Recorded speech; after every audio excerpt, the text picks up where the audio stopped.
Bonjour à toutes et à tous. Cet audio relativement court pour présenter un dossier que je viens de produire pour le site strategica.fr.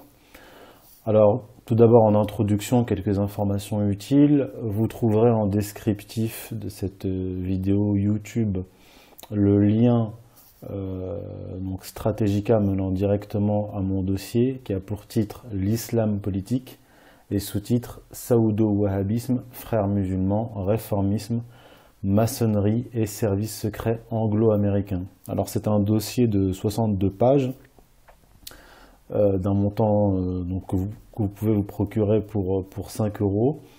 Mais il y a directement sur le lien, sur le site, 21 pages du dossier en libre accès.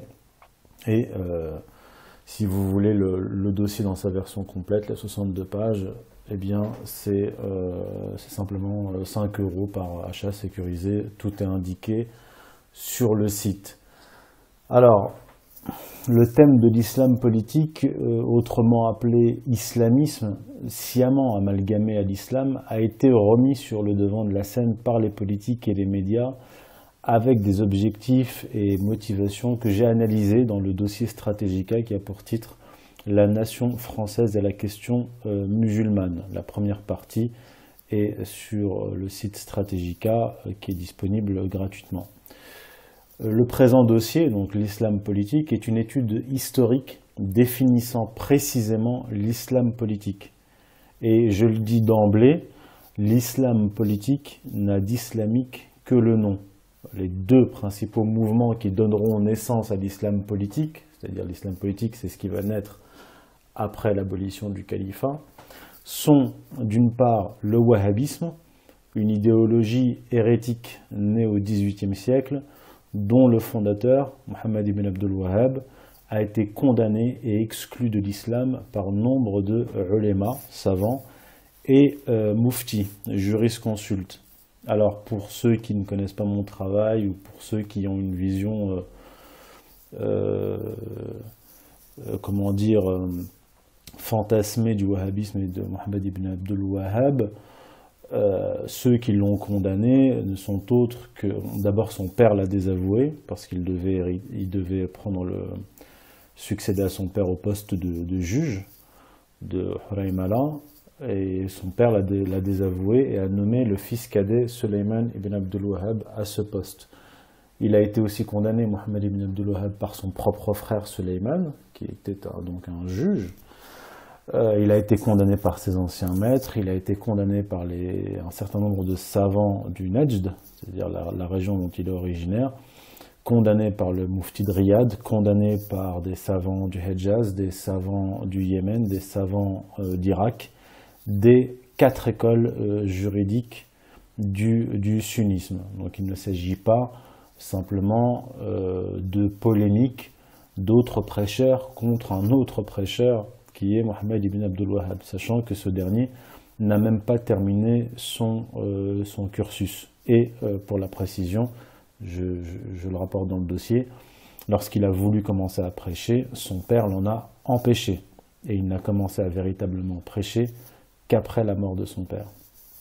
Et donc, Mohammed ibn Abdul Wahhab va s'allier à Mohammed ibn Saoud, le chef de la tribu des Saouds, et vont se lancer dans une série de raids pour conquérir le reste de l'Arabie. Donc le deuxième mouvement qui va faire naître cet islam politique est le réformisme islamique, qui est né dans les loges maçonniques orientales au XIXe siècle.